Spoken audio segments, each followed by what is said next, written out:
Hey guys, इस video में हम गिट के बारे में पढ़ेंगे। अगर आपको गिट के बारे में कुछ भी नहीं पता या आप गिट यूज़ करते हो बट कभी भी उसको ढंग से समझ नहीं पाए तो ये वीडियो आपके लिए है। इस वीडियो में हम गिट के fundamental concepts as well as Git के कमांड्स जो आप कॉर्पोरेट वर्ल्ड में डे टू डे बेसिस पे यूज़ करते हो उसके बारे में हम पढ़ेंगे।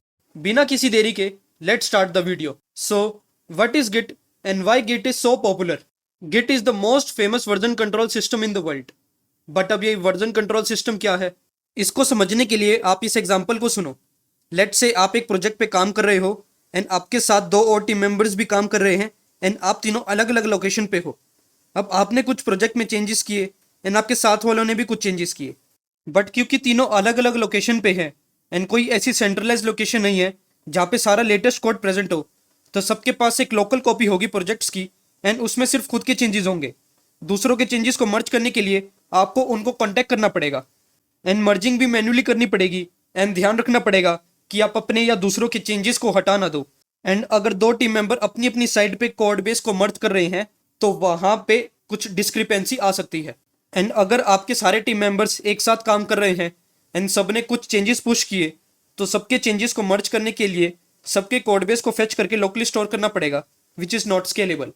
अब लेट से एक हफ्ते बाद आपने कोड को प्रोडक्शन में मर्ज करके अपनी वेबसाइट को लाइव कर दिया एंड उसके नेक्स्ट हफ्ते आपने दोबारा से नए कोड को प्रोडक्शन में मर्ज किया, बट इस टाइम आपका कोड फट गया।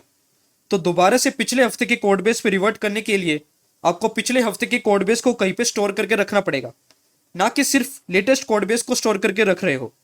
तो आपको अपने कोड के हर वर्जन को स्टोर करके रखना पड़ेगा लोकली एंड ये रिवर्ट करने का टास्क भी काफी टीडियस हो जाएगा। And also there is no tracking कि किसने क्या चेंजेस किए।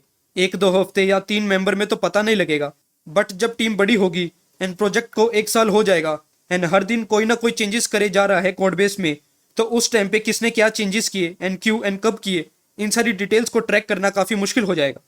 You can not easily identify किसके चेंजेस की वजह से कोड फट गया। ऐसा नहीं कि अगर पता लग जाए कि किसने किया है तो उसको नौकरी से निकाल दो, बट इससे ट्रांसपेरेंसी रहती है। सारी इन्फो अगर टेबल पे हो तो आप प्रॉब्लम का सॉल्यूशन आसानी से निकाल सकते हो। अगर पता होगा किसने किया, क्यों किया और कैसे किया, तो हम एरर को जल्दी डिटेक्ट करके रेक्टिफाई कर पाएंगे। तो इन सारी प्रॉब्लम्स को दूर करने के लिए वर्जन कंट्रोल सिस्टम का आविष्कार हुआ।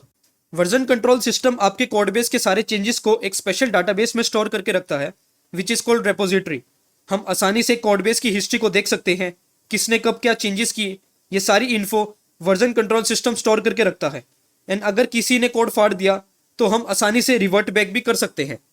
आपका कोड बेस क्योंकि एक सेंट्रलाइज लोकेशन पे स्टोर्ड है, तो कोई भी लेटेस्ट चेंजेस को पुल करके अपने लोकल पे सेटअप करके प्रोजेक्ट में कंट्रीब्यूट कर सकता है।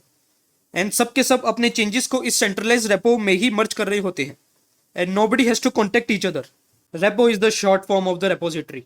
सो basically version control system helps a team to work together on the same project. But ये सब कैसे होता है, इन सब के बारे में हम अभी पढ़ेंगे। Now version control system falls into 2 categories, centralized and the distributed. In centralized system सारे team members are connected to a central server to get the latest copy of the project and to share their changes with others. Subversion and Team Foundation are the 2 examples of the centralized version control system. But problem with this system is that अगर हमारा central server down हुआ तो आप further collaborate नहीं कर पाओगे, क्योंकि सारा कोलैबोरेशन डायरेक्टली सेंट्रलाइज्ड रेपो में हो रहा था। But distributed version controlling system में भी सेंट्रल रेपो होती है, बट सबके पास एक लोकल रेपो भी है, तो सबके सब अपने लोकल रेपो में कंट्रीब्यूशन करते हैं। तो अगर सेंट्रल रेपो डाउन भी हुई तो कोई दिक्कत नहीं, सभी अपने लोकल रेपो में चेंजेस कर लेंगे एंड जब सेंट्रल रेपो अप आएगी तो अपने लोकल रेपो के चेंजेस को सेंट्रल रेपो में मर्ज कर देंगे। एंड ऑल्सो ये लोकल रेपोस एक दूसरे के साथ कम्युनिकेट भी कर सकती है, थोड़ा उसके लिए सेटअप करना पड़ता है। लोकल रेपो होने की वजह से आपको इंटरनेट कनेक्शन की जरूरत नहीं, एंड क्योंकि आपको हर कमांड्स को सेंट्रल रेपो पे रन नहीं करना एंड लोकल रेपो में आप उन कमांड्स को चला सकते हो, जिस वजह से कमांड्स काफ़ी फास्ट चलती है। एंड ऑल्सो अगर आपकी सेंट्रल रेपो किसी कारण की वजह से उड़ गई तो भी आपके पास लोकल रेपो तो है ही। इसके और डिफरेंसेस भी है, बट वो हम आगे आने वाली वीडियो के अंदर पढ़ेंगे। डिस्ट्रीब्यूटेड वर्जन कंट्रोलिंग सिस्टम के काफ़ी सारे एग्जाम्पल्स हैं, जैसे कि मर्क्यूरियल, गिट, बाजार एक्सेट्रा। इस वीडियो में हम गिट के बारे में पढ़ रहे होंगे क्योंकि Git is the most famous distributed version controlling system. Git एक तो ओपन सोर्स है, बहुत फास्ट है, स्केलेबल है इसके अंदर ऑपरेशंस लाइक ब्रांचिंग मर्जिंग काफी फास्ट चलती है as comparison to other distributed version controlling systems. So Git is almost everywhere. More than 90% of the software projects in the world use Git.